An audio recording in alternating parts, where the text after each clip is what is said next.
Ngayong araw nga ay bigla naming naisipan ng bunso kong kapatid na pumunta sa sementeryo para dalawin at magtirik ng kandila kay mama at kay papa. Paano ba naman kasi, kahapon habang nagtatambay kami sa balkon namin, bigla kaming nakamoy ng kape na kopi ko 3-in-1. Yun ang mahilig ikape ni mama kaya sabi naman namin baka si mama ay nagpaparamdam at gustong may dumalaw sa kanya. Kaya naman naisipan namin itong gawin ngayon. Dahil nga day off ang kabunso kong kapatid at meron kami magagamit na motor ay lumarga na kami. Siyempre, bago kami pupunta doon, kailangan na muna namin bumili ng pasalubong para kay mama at kay papa. Siyempre, hindi tan pwedeng mawala ang kape at ang paborito nila na pizza. Kaya naman pagdaan namin sa sentro, ay duman muna kami dito sa Mamitas para bumili ng isang pizza. Mga bandang 2:00 na pala ito ng hapon, kaya naman nagpapasalamat kami kasi nakisama naman ang panahon at tirik naman ang araw, tamang-tama lang sa pagpunta sa sementeryo. Pangit kasing pumunta sa sementeryo kapag maulan.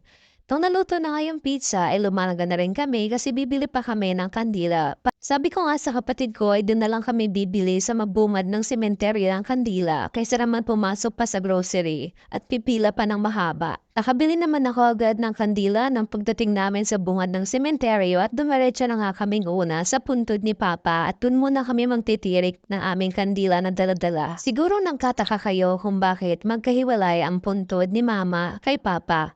Kasi guys, naunang mawala si Papa at pagkalipas ng 8 buwan ay sumunod naman agad si Mama. Kaya naman, hiwalay pa sila ng puntod, hindi pa sila pwedeng ipagsama. Pero plano naman namin na pagkalipas ng 5 taon ay pagsasamahin din namin silang dalawa. Dahil yun naman ang habili ni Mama nung panahon na may sakit na siya. Pagdating nga namin dito sa puntod ni Papa ay nasikaso ko agad ang pagtirik ng 3 peraso ng kandila. At inasikaso ko rin yung pagkain na alay para sa kanya. Nagdala nga pala kami ng camping chair kasi aantayin namin na maubos yung kandila bago kami umalis at lumipat doon sa puntod ni Mama. Nagdala kami ng kape at nilagyan namin ng pizza ang puntod ni Papa. Napansin namin na medyo nilulumot na nga rin ang puntod ni Papa. Dahil ito sa kauulan itong mga nakaraan, kailangan na rin kuskusin at palitan ng pintura para magmukhang maganda. Mabuti na nga lang at presko naman sa pwesto namin dahil malakas ang hangin kaso nga lang ay namamatay ang apoy ng mga kandila kaya naman mayat maya rin ang sindi namin. Bukod nga sa pagkain na dala namin para sa kanila ay nag-alay rin kami ng ilang dasal para kay Papa. Habang inaantay nga namin na maubos ang kandila ay nagkwekwentuhan lang kami ng bunso kong kapatid at minamarites na rin namin si Papa sa mga ganap sa mga pangyayari dito sa buhay namin simula nang mawala sila. Nung nabubuhay pa kasi si Papa, marites din naman siya kaya alam namin na magugustuhan niya ang mga minarites namin sa kanya. Yun nga lang ay hindi namin malalaman at maririnig ang mga reaksyon niya. Sa dami nga ng kwento namin ay nalibang kami at nakalimutan namin nandito nga rin para nakalibing ang kapatid ni Papa na tuyuhin din namin.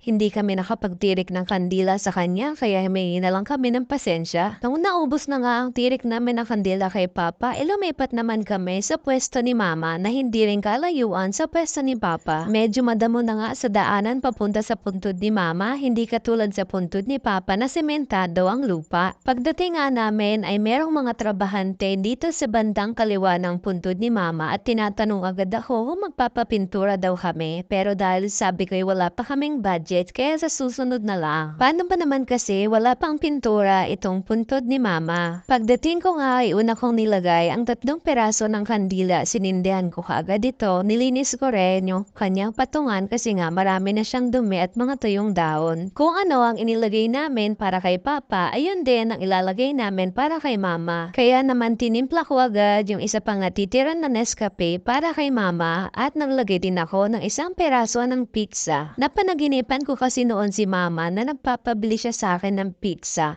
Kaya naman ito yung naisip naming bilhin kasi paborito niya din ito at pinaka-paborito niya din talaga ang kape na 3-in-1. Kopi ko nga ang brand niya pero dahil wala kapeng nabili na kopi ko kaya Nescafe na lang. Niloloko pa nga ako itong kapatid ko kasi nakipatong daw kami ng mga daladala namin dito sa isang nitso. Sabi ko isa-shoutout ko na lang siya sa video. Binigay ko na nga kay Mama yung alay namin na inumin at pagkain at sabi ko sa kanya kainin niya yon at tubusin niya yon dahil alam ko paborito niya ang mga dala namin. Siyempre dito na naman kami pupwesto at dala namin yung aming camping chair at si mama na naman ang mamaretesin namin. Habang inaantay nga namin na maubos ang kandila ay tamang chismisan lang kami kung saan na nga napunta ang mga chismisan namin. Mabuti na nga lang at nagpasiguro ako nagdala ko ng payong kasi dito pala sa pwesto ni mama ay hindi pa malilom, hindi katulad ng puntod ni papa na malilom na ng ganitong oras. Nung malapit na nga maubos yung kandila ay itinilagay na ng kapatid ko yung posporo na daladala namin. Paano ba naman kasi ang sabi, bawal nga daw iuwi ang posporo na ginamit sa kandila dito sa sementeryo. Kaya ang ginawa ng kapatid ko ay dinikit niya ito dito sa may taas ng nitso ni mama. Para tuwing dadalaw kami, meron na kaming posporo. Unless, baka may makakita na iba at kunin, bahala na sila. Mabuti na nga lang at meron kaming dala na shoe glue. At madikit din naman ito sa semento at sa ganitong mga bagay. Kung sakaling umulan man, ay safe naman yung posporo kasi nasa pinakagilid at nasa taas na lugar siya. Pagkatapos nga namin dito sa sementeryo ay napag-usapan namin magkapatid na pupunta muna kami sa Bagasbas Beach at tatambay pero dumaan muna kami dito sa may Borabot para bumili ng milk tea. Dahil merong pang tira yung pizza, kaya doon na namin ito ubusin sa Bagasbas. Mahigit 4:00 na nga ito ng hapon at medyo hindi na masakit sa balat ng araw, kaya naman maganda lang tumambay sa tabi ng beach. At dahil nga araw ng Martes ngayon, wala masyadong tao sa beach. Naghanap nga muna kami ng pwesto na hindi masyadong mainit. At dito nga kami nakakita ng pwesto na malilom sa may malapit sa Catherine's dahil marami dito mga puno. Siyempre, para mas ma-enjoy namin ang aming gala, bababa kami dito sa beach. Dito nga namin naisipan sa may bandang kanan sa may mga sira-sirang cottage na pag-aari ng Catherine's. Habang andito nga kami sa beach, bigla kong naisip si mama na kung sana nandito pa siya ay siguradong mag-e-enjoy din siya na tumambay dito sa beach dahil alam ko mahilig din siyang mag-walking at mag-jogging. Si papa kasi nung nabubuhay pa ay hindi mahilig sa mga ganito. Kapag merong okasyon, imbis na kumain sa labas, ang gusto niya ay magluto na lang sa bahay para lahat ng mga kapatid at kamag-anak ay nakakakain ng niluluto na handa. Habang nakatambay nga kami, merong napansin ang kapatid ko. Patay na. Ay, patay na. Ay, patay na. Ano isda? Shark, B. Maliit na shark. Bakit yan? Oo. Maliit na shark.